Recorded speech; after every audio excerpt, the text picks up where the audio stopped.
And literally, you just couldn't get them. You couldn't get them to look up from their bloody champagne. Darren O'Brien was comparing the whole thing. They paid him no bloody attention whatsoever either. And then Darren Brown got up, and they completely bloody ignored him. And I'm thinking, Darren can control your mind.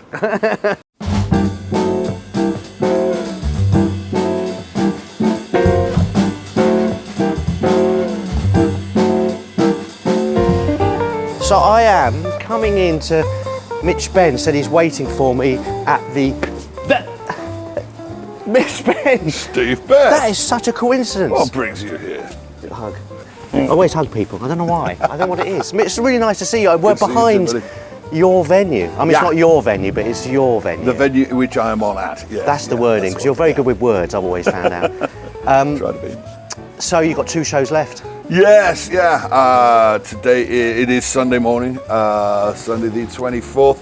I've got tomorrow afternoon, Monday the 25th, and then we are done. Yeah. And that's us for another year. I'm always amazed by how fast it's over, because you get here at the beginning of it, and it just seems to stretch out ahead of you like a kind of jail sentence or tour of duty or something. Just feeling we're never getting out of here alive, man. And then next thing you know, you've had your day off, you're over the hump, you're into the home stretch, and next thing you know, you've only got 2 shows left again.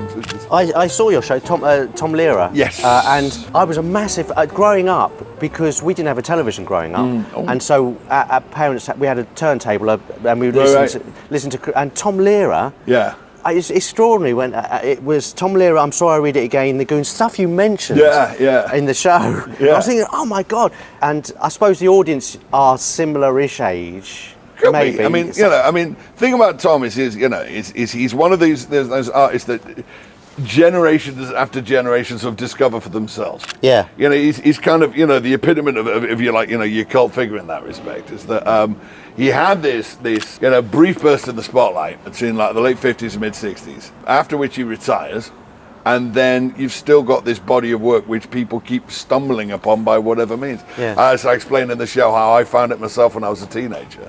And he's been a source of inspiration ever since. Yeah. And of course, then we had this bizarre twist of fate that he died 3 days before the show started. I've been working on the show all year. I mean, it was always, as I say in the show, calculated risk spending that long working on a show about a guy who was 97 years old. Yeah. But still, I mean, it's like I'd done my last preview on Saturday, the 26th of July. And the next morning I woke up and found out that he was gone. Really? Like, oh, okay. So it was just the most bizarre. But I mean, I've got to say, without wanting to sound too cynical about it, it has ended up being a very propitious bit of timing, because it has put him back in the spotlight. Yeah. At precisely the right moment. Is Kathy in shot? Oh, that's Kathy. You're Kathy, you're in both shots. Do you want to come on this side? Come to the bags. Can I take a picture of Kathy? Do you mind being in the picture? I will. Okay. When and why did you start comedy? Oh my God. I mean, there are so many different lengths of this story. Let's keep it, because I know you, Mitch. All right, I'll keep it as close. All right, this is impossible. Right, it's summer 1991. I was at Edinburgh University. I was between my 3rd and 4th years, so I was going into my final year.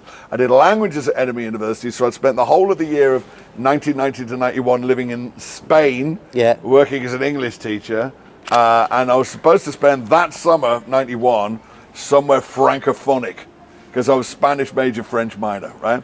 Edinburgh Uni, the Bedlam, the University Theatre, had just recently gotten into the improv thing. And their improv troupe is still going, and they're called the Improverts. And they flyed me a couple of years ago, and I'm looking at this bit of paper going, I was in this before you were born.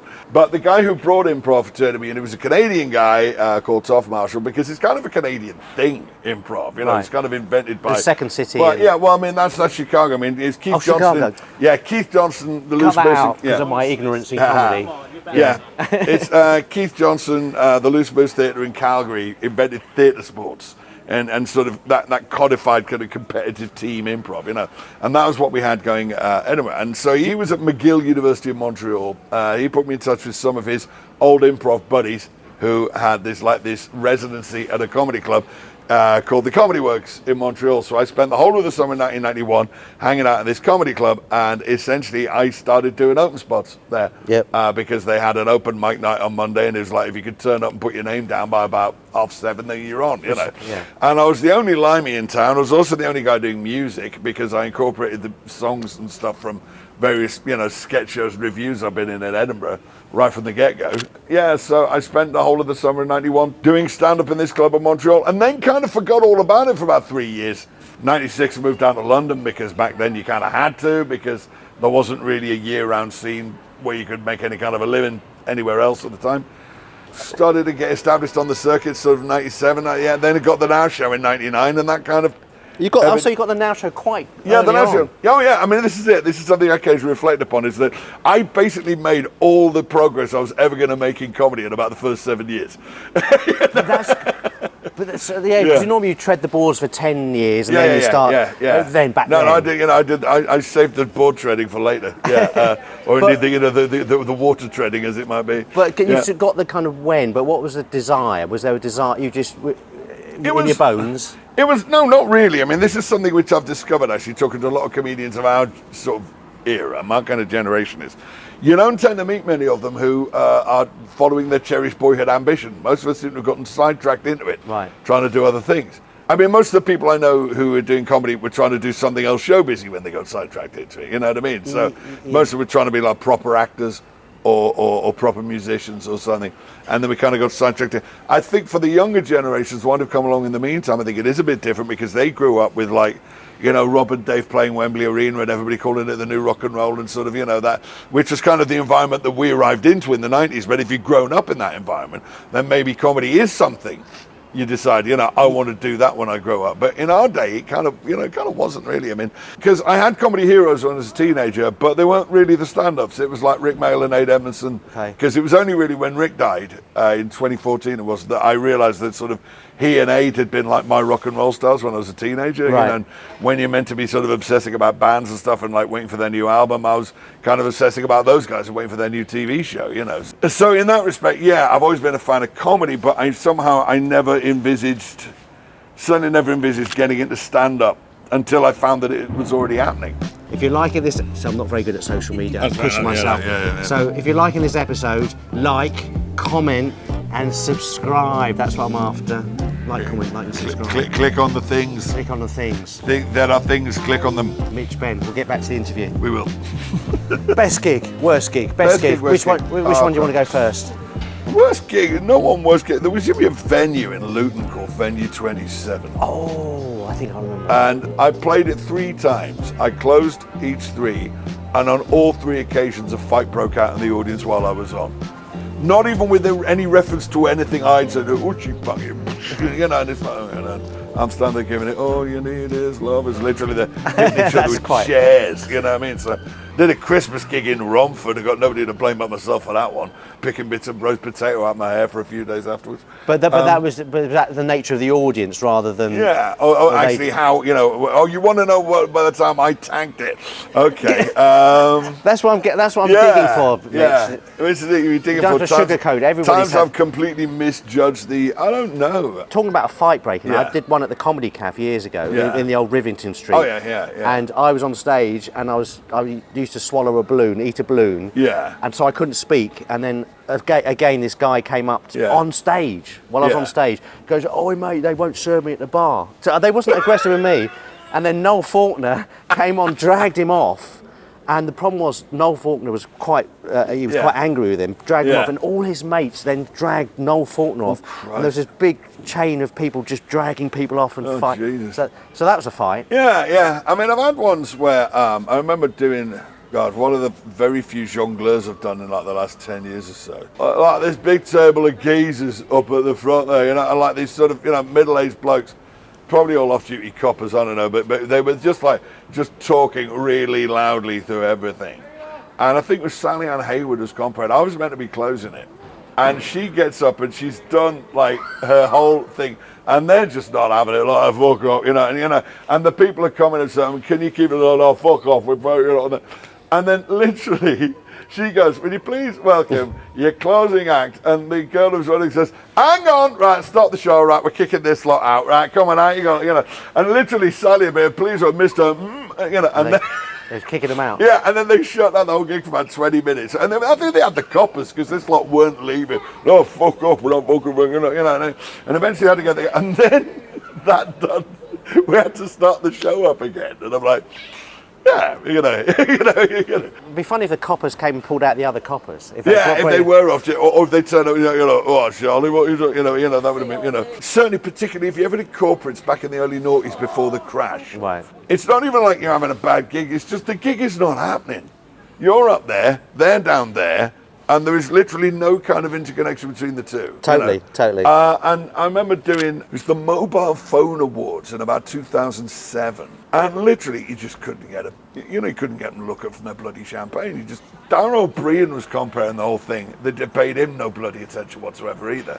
And then Darren Brown got up and they completely bloody ignored him. And I'm thinking, Darren can control your mind. And they're ignoring him as well. So that... Best gig. Best gig. Is there one that stands out as this? This doesn't have to be a massive gig. It could be more... The first time I really did the big comedy tent at Glastonbury in about really? 97. It was about 2,000 people. It was one of the wet years. So everybody was in, And that's one of my worst gigs, that wet year. Yeah. What year was that? 97 and 98 were both wet, as I recall. Oh, okay. I did one where two back-to-back wet ones, as I remember. I had to follow Cork in the Juice Pigs, who's just got 3 encores. Blimey. Then Mr. Methane went on. Oh, Christ, yeah. And then they had enough, and I went on, and that was my... So you had a great gig at Glastonbury. Yeah. I'm sorry. Yeah, it was just because it was big, and they loved it. Yeah, just the sheer scale of the bloody thing. I mean, it's like I've only come close to reproducing that a few times afterwards. Weekend at QuedCon, I think it was 2013 or 14. Big Skeptics conference. And at the time, I was putting my Skeptics show together, which ultimately brought to Edinburgh, don't believe a word.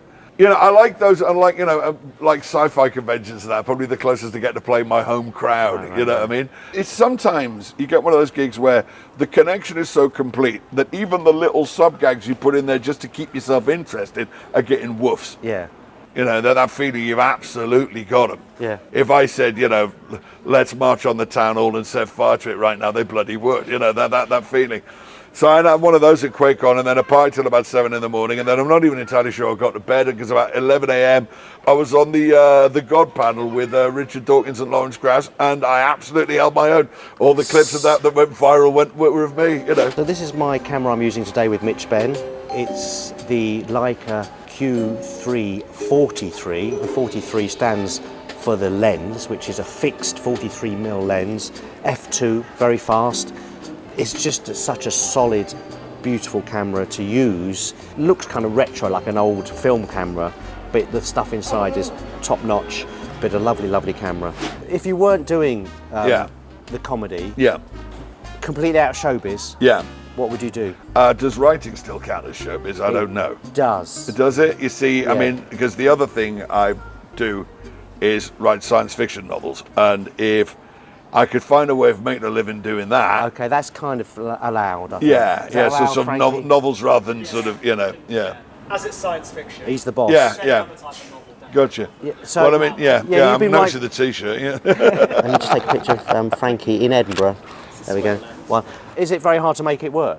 Well, it was a really, really weird episode in general, which is that in 2011, I was stranded in London for about 3 hours, and where I live, it takes about an hour and a half to get home, so there's no point going home. I had something I needed to do in about 3 hours' time. So I got on Twitter back when it was lovely, in the early days, 2011, and said, stranded in London, any thoughts as what to do? And Galance Publishing said, come in and talk to us about writing a book. Well, it's worth a shot, wasn't it? And I thought, right, you cheeky buggers. So I found out where their office is and literally went up to the front desk and say, find out who does Galance's Twitter feed and tell them I'm here. That's funny. Yeah, and literally, that'll teach you. Because I had an idea for a kid's science fiction book, and it took months to do the deal, but I got signed up to do 2 books, and they really wanted it to be a trilogy, and I had ideas for 3 books in the trilogy. And in actual fact, by this time, book 2 was already quite into the planning stage. And I said, well, look, do you want to do part 1 and 2 of a trilogy, or might make sense for the second book to be something else entirely in case book 1 doesn't hit? And his response was, no, we find it's easier to get it into the retailers if we can tell them it's going to be a trilogy. Makes sense. Yeah. So book 1 was very well reviewed. It got into the Guardian top 10 sci-fi for 2013. I'm told that it's sold better than expected for first-time author. Sometimes people, particularly when you're on the radio, sometimes people can overestimate your clout in terms of reach, So I did try to say to them, look, I have the kind of celebrity profile which basically just gives you a first hook for the press release. That's all it does. Rather than just a man has written a thing, it'd be that bloke has written a thing. It's as simple as that, But what it isn't going to be enough, it's not going to be enough to sell it, and it certainly won't be enough to sell it if it's bad, But anyway, the first book was very well received, very well reviewed, got reviewed in the Indie, got reviewed in the Times, so it was in the Guardian's top 10 sci-fi. Second book comes out, and now the deal's up for renewal, and they don't renew the deal. And that leaves me completely stranded, Now, I've never had a particularly clear explanation as to why not. Because book one apparently was successful, and book two had literally just come out and hadn't had time to succeed or fail yet. Let's find out. Let's find out what happened. You did never found out? No. Eventually, I ended up getting the rights back, republishing books 1 and 2 myself, and putting book 3 out. All 3 are now out. But do you want to carry on writing? If I could do that for a living, I'd love to, because that is one of the cherished boyhood ambitions that we're talking about, in the way that, comedy kind of wasn't. Being an author, particularly a science fiction author, was something I really did want to do when I grew up. And also because I had that year between the launch of book 1, the quite successful launch of book 1, and then the launch of book 2 and suddenly everything going south, I kind of had a year of being an author. I kind of had a year of doing signings and doing panels and doing interviews and going to, book festivals, that kind of thing. And I loved it. I absolutely loved it. And it was that feeling of, oh my God, this is kind of where I've always wanted to be. And I was there for 12 months and then I got slung out. It was enough of a glimpse of it for it to really hurt when it got taken away. Yeah, that's what I meant. Think Malcolm McDowell in Star Trek Generations, okay? Trying to get back in the Nexus. It was that kind of thing. It's like, I saw just enough for it to think, I really like it here. And then it's like, and now you're I sometimes go down the darkroom side. Oh, don't we all? Photography, darkroom, and then I go to the mental health and how have you been over the last lifetime? Usually at odds with everybody, because I actually really enjoyed lockdown and was traumatized when it ended. Because?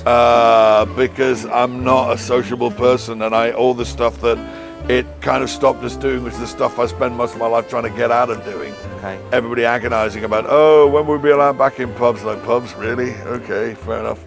Funnily enough, I've discovered one of the things I hate, and this actually is probably just as well, given the way my career turns out, can't bear watching myself on TV. Seriously? Never had a problem listening to myself. Fortunately, I've not been on TV very much. But even things like when I was on Mastermind, I couldn't bear watching it. I've done about as all right as it's possible to do in the British comedy business and not be on TV. I think it's probably the best way of saying it. Like, I did Celebrity Mastermind in 2016. And so like the third or fourth time of asking, because I always got bumped off at the last minute when the genuinely famous person who couldn't make his mind up went, But what? But when you were Purple Patch with the Now show, wasn't the natural thing to then get you onto TV? Well, you'd think, wouldn't you? But no. I don't know. I came up through the ranks quite quickly, but sort of the last real sort of step upward in terms of getting anywhere was getting my own radio show in 2004. And there hasn't really been a significant leap forward career-wise since then. If you could have showed 28-year-old me where 55-year-old me was going to be, I would have quit. Really? Without question. If you'd shown me, the me who was just moved down to London and was making rapid progress through the circuit, was started to, get on bits and bobs, if you'd shown like the me then, how little progress I would have made 25 years later. Got you. I would have quit. Yeah. That's not to say that I want to quit now, because I am where I am of having come via the route that I've come, and I'm actually relatively content with where I am. Everything I've done entirely on my own terms. One thing I'm quite pleased with is there is literally nothing you can point to on the resume that I'm like, I don't like talking about that, you know what I mean? And that's quite, rare and precious, I've got a few of those. Yeah, well, there you go. I literally don't. That's not to say I wouldn't have done them if they'd been offered, but, they weren't. So, for whatever reason, one of the main routes to success as a comedian for the past 25 years certainly has been the panel shows. Yeah. Never got on any of those. Yeah. Any of them. I did satirical comedy on BBC Radio for 17 years, never got on Have I Got News, Been writing funny songs for my entire career, never got on the Buzzcocks. I've been doing sort of, quite highfalutin intellectual comedy for most of my life, never got on a QI, you know what I mean? And I do not know why. Part of it might be that they associate me so entirely with the music that they think, well, what's he going to bring the guitar? Was he going to sing his answers? You know what I mean? Well, that would have been good. Oh, it might have been fun, but the point is, I wouldn't have had to because, my most musical shows are still 2 parts talking to 1 part singing, But I think maybe it's because I'm so completely associated with the songs, they just think, well, what would he do? And if you can't get on them, you can't really get any further. Now I think it's changed once more where it's the social media that is pushing this is the other narrative. point, is that one of the problems that Edinburgh is going to face in due course is it's getting harder and harder and more prohibitively expensive to do, at the same time as it's getting less important to do it. Because it used to be, when you and I started, it was, getting in with the industry or announcing your presence to the industry, demonstrating that there's a bit more to you than, 20 minutes of dick jokes at the clubs, you know what I mean? These days, not only is it not the only way into the industry, you kind of don't really need the industry. You can bypass the industry, And it's something which our generation is only just getting its head around. My kids' generation absolutely understand it. Yeah. They look at these YouTubers, they look at these TikTokers, and when we look at something like that, what we're seeing is a demo. It's a pitch. No, they're not. That's their job. Yeah. If somebody's got 2 million YouTube followers, he's making 60 grand for every 5-minute video he publishes, why is he going to sign to the Disney Channel? Yeah. Who is going to tell him what he can and can't do and could fire him? Yeah. This is an entire branch of the industry which sort of our generation doesn't really understand, but our kids do, I get fascinated with cameras and watches, Mitch Benn, and I'm wearing it's a Christopher Ward C65 Super Compressor Elite. I can always forget it. That's more expensive than mine. This is the Christopher Ward C65 Super Compressor Elite. So it's got an internal bezel. Let me take it off this time. I don't think I took it off last time to show you. It is actually I love the strap, but you can put it on a metal strap or any strap because it's a quick release strap on it. You can see the mechanics on the see-through-ish back. It's just really well constructed. It's a lovely watch. It's really nice to wear, really solid, and it's kind of quite colourful. I like the colours on it. It goes with my eyes because my eyes are orange. I meant the blue. Christopher Ward C65 Super Compressor Elite. This is a Casio Marlin Duro. Oh, it's a Casio, but a lot of comedians are wearing the Casio Digital. Well, there was a Casio watch that used to be called the Open Spot watch in the 90s because it had a vibrating alarm. Yes. And it had a little calculator on it. Wow. And you could, obviously you got it to buzz at 18 minutes. Yeah. This doesn't buzz. This is just a diving watch, and it's, but it's a really nice diving watch. But it's very, very cheap. But the real watch nerds, do you notice the strap watch combo? It's the Goldfinger strap. Oh, okay. Yeah, because in Goldfinger, when he, goes back to the party having set the explosions at the beginning, there's a lovely close-up of his Rolex Submariner, and he's got it on a nylon webbing strap, which a lot of people might think was a bit, that's a bit low rate for the. But this is called a NATO strap, and it's also because he can put it back on over his wetsuit, which you couldn't do with the metal bracelet because that's set to thing. That's what watch nerds immediately recognise about this. Is the Goldfinger strap. Well, the dive watches are made big because they go over the wetsuit. Yes, yeah, exactly. That's exactly it. And so, can't imagine ever having 10 grand to spare and not having something I'd rather spend it on than a watch. I think it's what it comes down to. Might as well get accommodation in Edinburgh. Well, yes. Full circle. There you go. Yeah. Let me just take a picture of Kathy, who's our researcher. If you could gig with anybody, who would you tour with, gig with? If I could tour with anybody, it'd probably be Robin Ince, because I think we're the only people who could sort of exist in each other's company for that length of time. I mean, Robin, because he was almost my sidekick on my radio show, and then he immediately, as is often the case, zipped past me in the outside lane, and suddenly Professor Brian Cox was his sidekick. We've always got on really well, and we've always, he's probably one of the longest friendships I've managed to maintain in comedy, which is not something I've managed to maintain very many of. That's someone who you'd get on with on tour. Yeah, I think Is there someone out there? Well, funny enough, I allude to this at the end of the show because the show that I'm doing right now about the strapline was preserving the legacy of Tom Lehrer, whether he likes it or not. And the conclusion come down to well, if he has any kind of legacy, for better or worse, you're kind of looking at it because he's why I'm doing this. And I have had quite a few younger musical comics and comic songwriters come up to me often at this festival and say that I'm why they do this. And at least one of whom, I might as well say who it is on this, and one of whom is like an international movie star, and that's Bo Burnham. Bo actually came up to me about 10 years ago and said, dude, because he's about 7 feet tall. That's the other thing about Bo. Is he? Oh, God, he's enormous. He's got that real sort of little boy face. Then you mean, oh, fuck, man, he's about, well, I mean, he's Greg Davis height. Anyway, it's about 6'7", 6'8". Wow. He's huge, you know. And then he was like, oh, dude, you're why I got into this. And as I say in the show, you know, I said, well, that's incredibly nice of you to say so, instead of the thing I should have said, which was support slut. You know. So you could see yourself supporting Bo. That's I nice. have no problem supporting Bo. You know, Bo, remember your old comedy dad. You know. That's a good answer. I like that one. One of the nice things, though, about comedy music is that, I mean, funnily enough, immediately we're done here, I'm going to Australia. I'm going to Australia in about a week. That was one of my questions. You're psychic as well. Yeah, I'm going to Australia, and I've never been to Australia before. Seriously? Never. Been trying to get it. I've been trying to get out for about 20 years. Sometimes I feel there's a bit of a sniffiness towards musical comedy in this country, and there isn't so much in Australia. I figured it out. The reason why you don't get a lot of respect amongst your peers as a musical comic is because you can get away with being a bad musical comic in a way that you can't get away with being a bad stand-up. Not to name any names, but we all know that it is entirely possible to go on at the end when they're pissed up enough for a sing-song, get a bunch of rude words to rhyme to the tune of Wild Thing and you're home and dry, right? Flip side of that is, if you come up with a guitar and try and do something that's maybe a bit cleverer, maybe a bit more considered than that, however well it goes down, you often don't get any credit for it because, well, it's easy for him, he's got a guitar. Just like, well, not doing the shit that I do isn't. Writing the funny words to the pre-existing pop tunes is much more of a sure thing in the clubs. Yeah. You know, it's a much safer bet in the clubs.